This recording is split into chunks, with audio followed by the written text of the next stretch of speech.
Hello friends, మా marketing సిరీస్లోని 3వ వీడియోకు స్వాగతం. ఈరోజు మేము మీ ప్రధాన వినియోగదారులకు మీ ఉత్పత్తిని ఎలా చేరుకోవాలో మరియు విక్రయించాలో గురించి మాట్లాడబోతున్నాము. కిరాణా షాపులు, బేకరీలు, ఎగ్జిబిషన్లు, ఫెయిర్ మరియు రిటైలర్లు. మీ మురుకులు, నిప్పట్టు, చకోడితో ప్రారంభిద్దాం. మీరు వాటిని విక్రయించడానికి సిద్ధంగా ఉన్నారా? మొదట వాటిని చిన్న స్థానిక దుకాణాలలో లేదా స్థానిక టోకు వ్యాపారులకు అందించడం ద్వారా ప్రారంభించండి. మంచి నాణ్యత, ఫినిషింగ్, రుచి మరియు ప్యాకేజింగ్ గురించి ఉత్సాహంగా ఉండటానికి వినియోగదారులకు ఉచిత నమూనాలను ఇవ్వండి. మీ ధరలు మరియు ప్యాకేజింగ్ వారికి నచ్చేలా చూసుకోండి. ఈ విధానం మీకు కిరాణా షాపులు, బేకరీలు, ఎగ్జిబిషన్లు, ఫెయిర్ మరియు రిటైలర్లను అర్థం చేసుకోవడానికి సహాయపడుతుంది మరియు వారు మీ చక్నాలను మంచి విలువ మరియు ఆకర్షణీయంగా చూసేలా చూసుకోండి. ఇది మీకు క్రమబద్ధమైన కస్టమర్ బేస్ను నిర్మించడానికి, ఫీడ్బ్యాక్ ఆధారంగా మీ చక్నాలను మెరుగుపరచడానికి మరియు మెరుగుదల కోసం మీ బలాలు మరియు ప్రాంతాలను కనుగొనడానికి కూడా అనుమతిస్తుంది. డెలివరీ చాలా కీలకం, ముఖ్యంగా మీ చక్నాలను తాజాగా ఉంచడానికి. ఇది వినియోగదారులకు ప్రధాన ఆందోళన. మీ పంపిణీ మార్గాలను తెలివిగా ప్రణాళిక చేసుకోండి.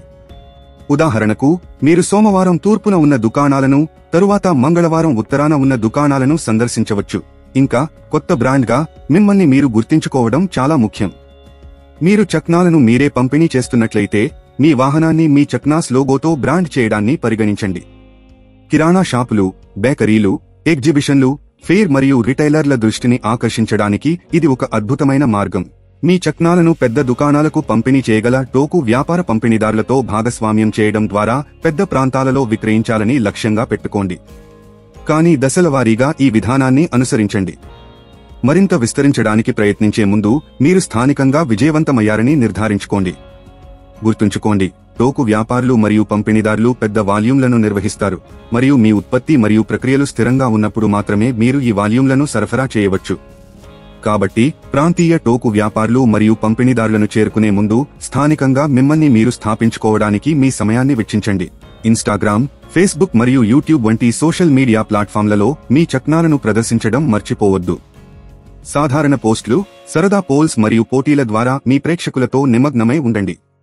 ఎక్కువ మందిని త్వరగా చేరుకోవడానికి మీరు గూగుల్ ప్రకటనలు లేదా సోషల్ మీడియా ప్రకటనలను ఉపయోగించడాన్ని కూడా పరిగణించాలనుకోవచ్చు. కిరాణా షాపులు, బేకరీలు, ఎగ్జిబిషన్లు, ఫెయిర్ మరియు రిటైలర్లకు అన్ని రకాల వంట చక్నా వస్తువులను ఆకర్షించే ఇతర ఉత్పత్తులతో మీ చక్నాలను భాగస్వామ్యం చేయడం గురించి ఆలోచించండి. ఈ కేంద్రీకృత వ్యూహాలతో మీరు కేవలం ఒక ఉత్పత్తిని విక్రయించడం కంటే ఎక్కువ చేస్తున్నారు. మీరు కుటుంబాలు ఇష్టపడే బ్రాండ్ను నిర్మిస్తున్నారు. చక్నాస్ యొక్క ఉత్తేజకరమైన ప్రపంచంలో అదృష్టం. చూసినందుకు ధన్యవాదాలు.